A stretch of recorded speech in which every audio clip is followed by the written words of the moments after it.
자, 여러분들 이 2022년 5월 달 기출 문제를 한번 풀어보도록 하죠. 자, 첫 번째 문제는 이제 이 가장 올바르지 않은 거. 자, 우리 재무제표는 주로 과거 사건의 재무적 영향을 표시하기 위한 거고요. 그리고 고유 한계, 재무제표의 한계는 의사결제 필요할 수 있는 모든 정보를 제공할 수는 없죠. 주로 재무적 정보만 제공하고 비재무적 정보는 제공할 수가 없죠. 여기는.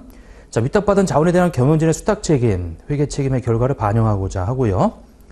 경영자 등 내부 이해관계자의 경제적 의사결정에 유용한 요거는 재무제표가 아니고 관리회계. 그래서 이제 4번이 틀렸다. 자, 자산의 측정 가장 올바르지 않은 거 사용가치, 사용을 통한 또는 처분을 통한 기대되는 캐시플로의 현재 가치다. 현행 원가는 부채를 이행 이전. 요건 이제 이 계속 나오는 이제 이 반복해서 나오는 기출 문제죠. 2번이 틀렸다.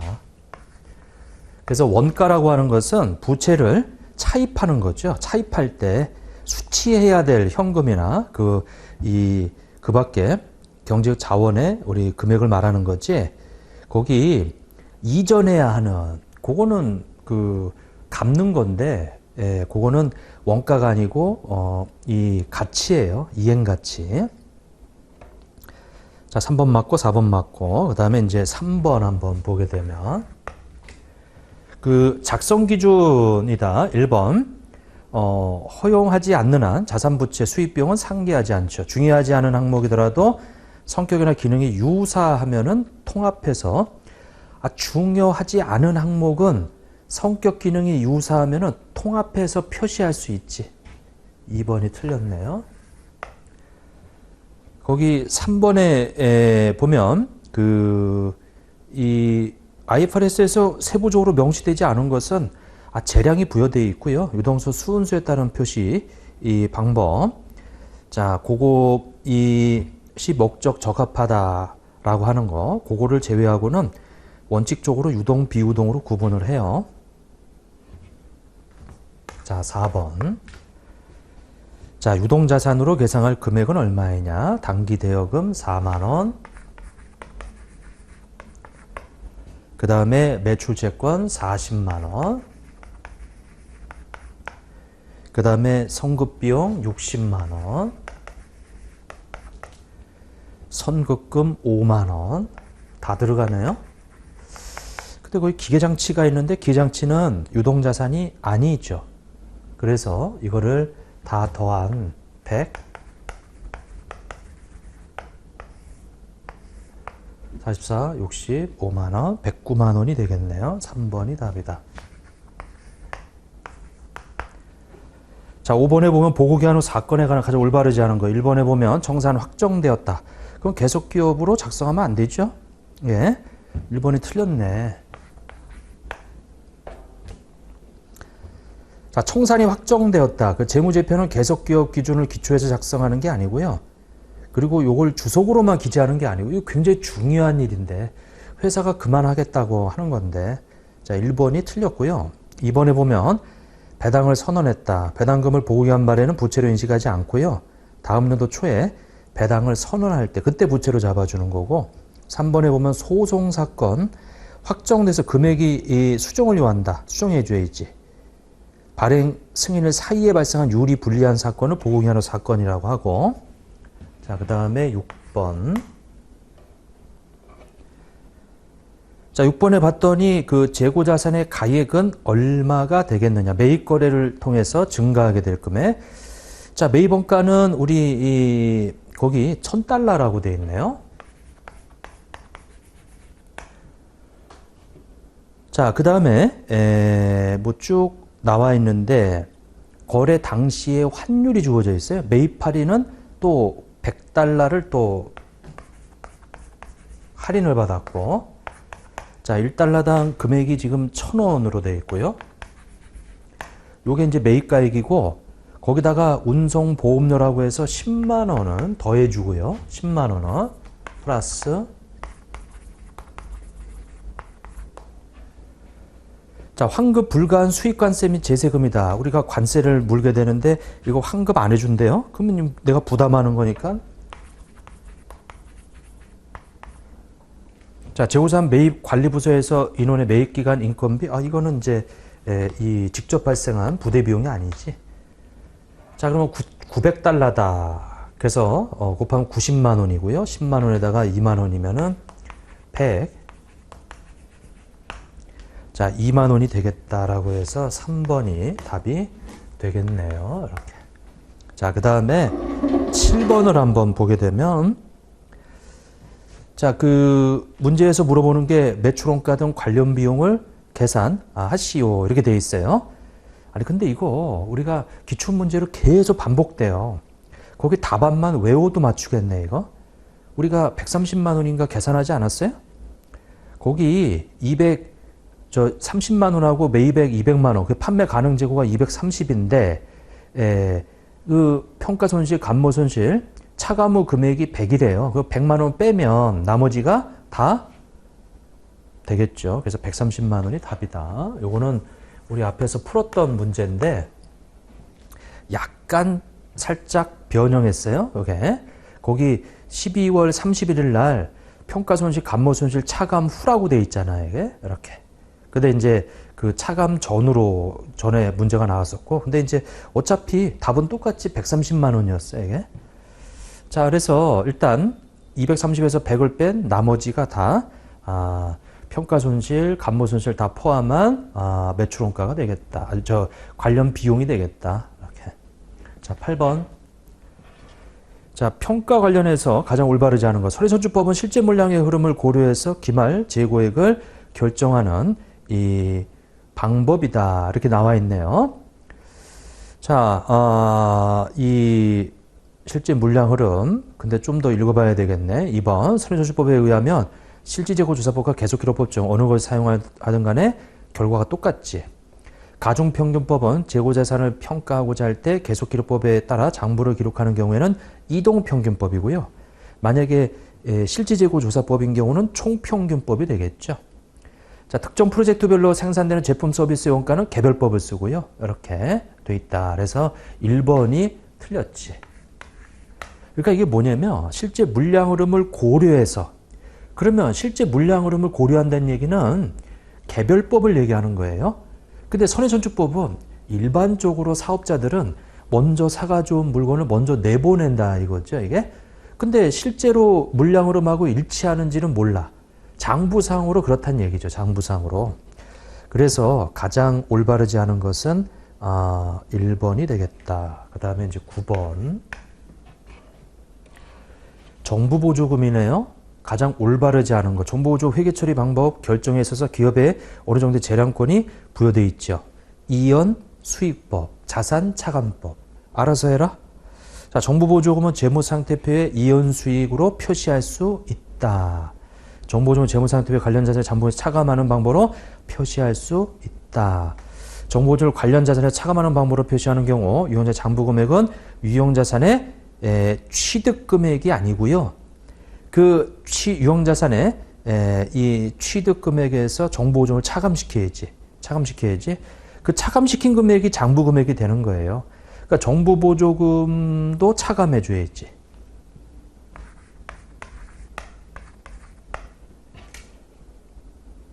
자, 10번에 취득금액은 얼마냐? 자, 매입금액은 60이고요. 그럼 60 더해줘야지. 그 다음에 설치장소까지 운송비, 부대비용이니까 더해줘야지. 관세, 취득세 더해줘야죠. 시운전비 더해줘야죠. 5만 원. 자, 매입 할인 2만 원 빼줘야죠. 자, 그리고 재배치, 요거는 취득 과정이 아니죠. 67만 원.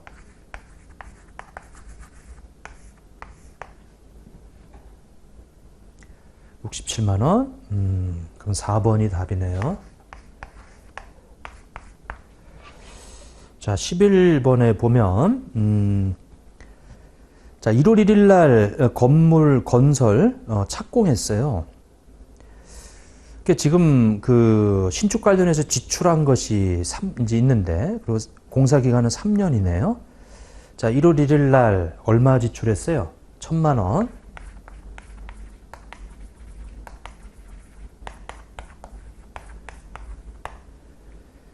자, 7월 1일 날 800만 원.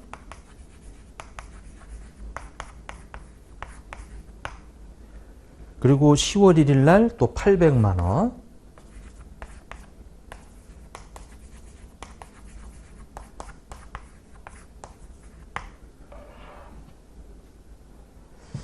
자, 요것은 1,000만 원이 되고요. 요것은 400만 원이 되고요. 요거는 200만 원이 되고요. 그래서 연평균 지출액은 1,600만 원이 되고요. 자, 그런데 문제에서 물어보는 것은 X년도에 자본화할 차입원가는 얼마냐.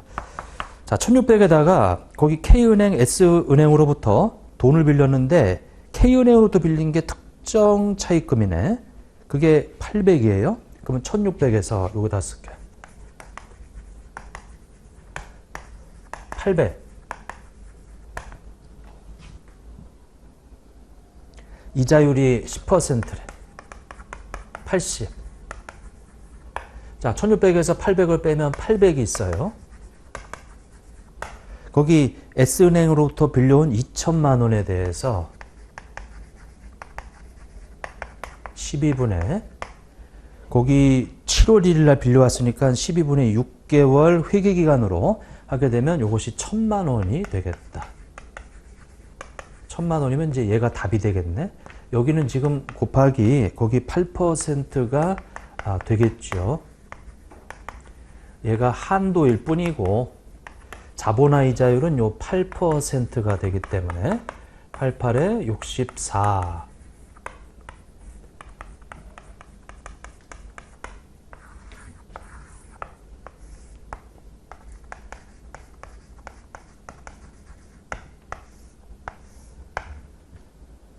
자, 11번의 답은 144만 원이 되어서 1번이 답인데, 이건 1번밖에 답이 될 수밖에 없어요.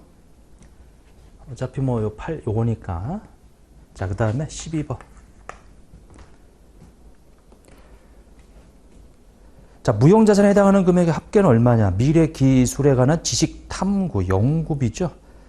연구비. 그 다음에 내부적으로 창출한 브랜드의 가치 평가 금액, 이거는 단기 비용 처리하는 거예요. 내부적으로 창출되는 브랜드는 천연가스의 탐사 권리 취득을 위한 지출액이다라고 되어 있네요. 자, 그러면 요거는 그 탐사 권리 취득을 위한 지출액이에요. 권리 취득을 위한 지출액이다. 자산으로 잡아주고 개발 단계 지출로 자산이 지고 충분히 32만 원도 자산으로 잡아주고요. 사업 결합을 취득한 고객 목록도 자산으로 잡아주죠. 그러면 그 세 가지는 다 합쳐야 되겠네. 16만 원, 32만 원, 18만 원, 66만 원이 되겠다. 1번이 답이 되겠네요. 거기 나와 있는 16만 원에다가 그 32만 원에다가 18만 원?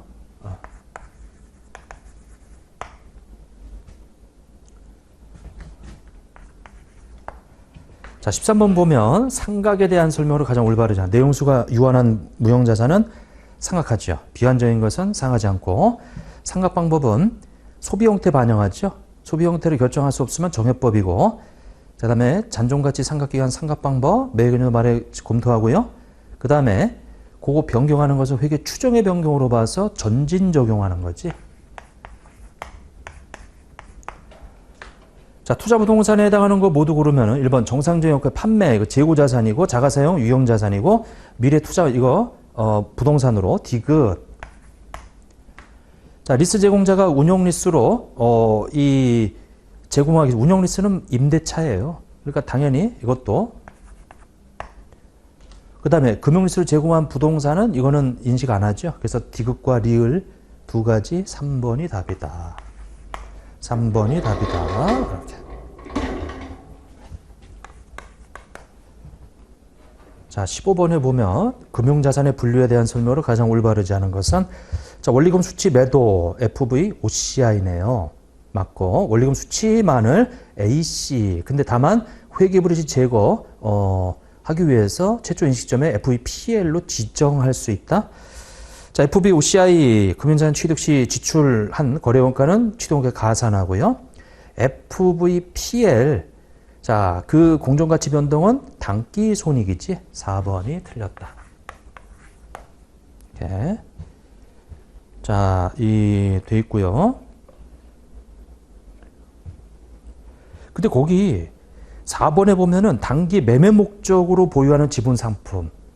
근데 여러분들 단기 매매 목적은 FVOCI로 지정할 수가 없어요, 이게. 그래서 거기 그것도 틀린 거예요. 16번.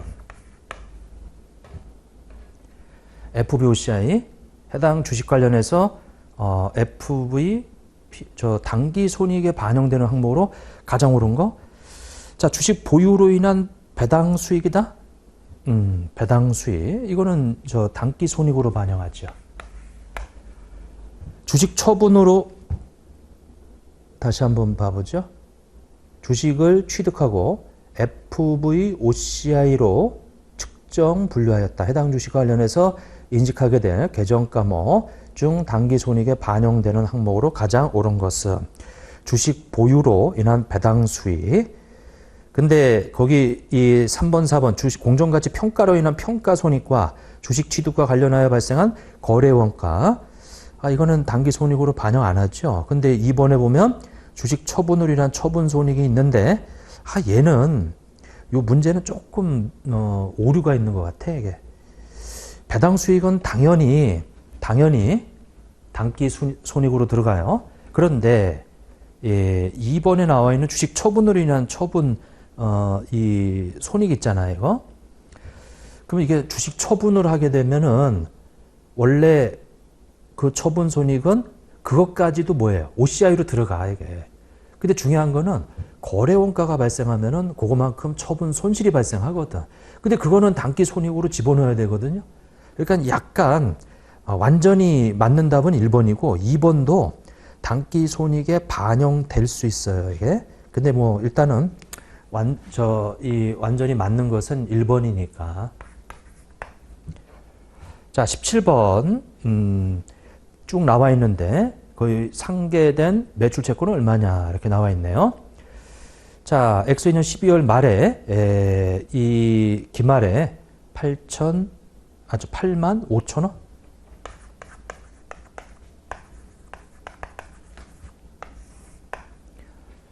자, X1년 대전추나무 잔액은 42,500원이에요.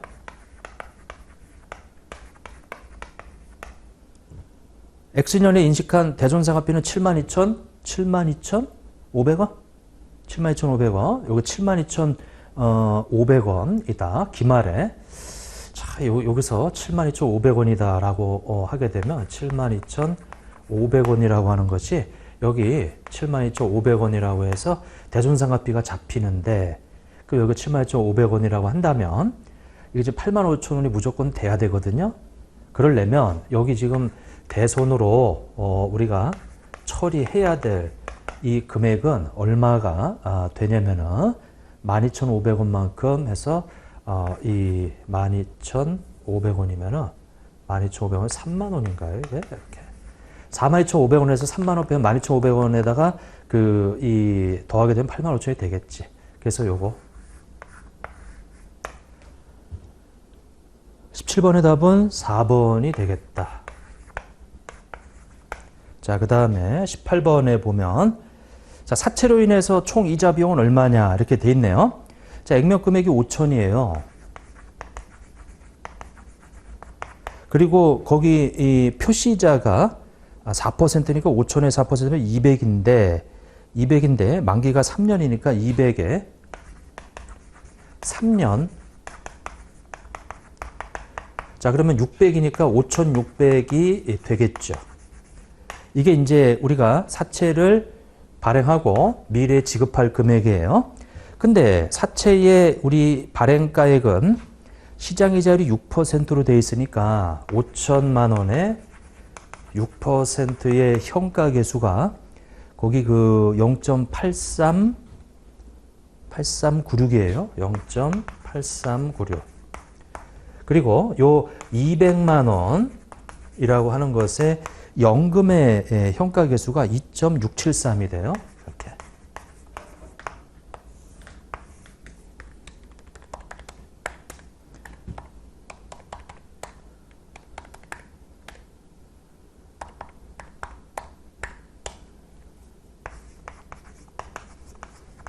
자, 이렇게 자금을 조달해서 이만큼 주는 거니까 우리 총 이자 비용은 867만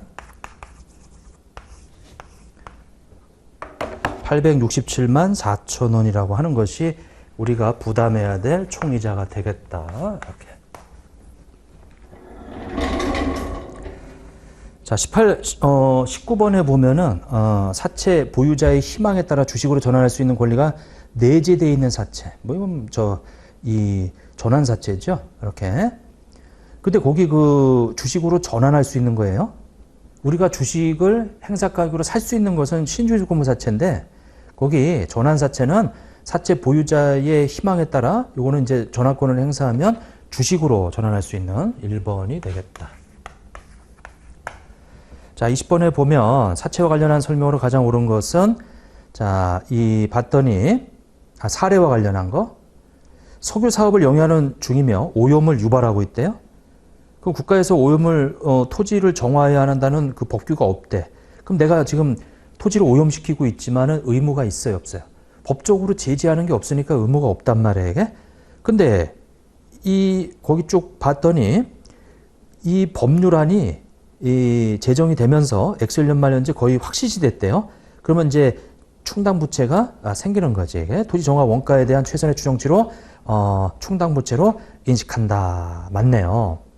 자, 나머지는 다 틀린 내용이고 1번이 맞는 얘기네. 이렇게.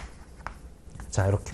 여기까지 풀고 그 뒤에 거는 조금 쉬었다가 또 풀도록 하죠. 자, 좀 쉬었다 하겠습니다.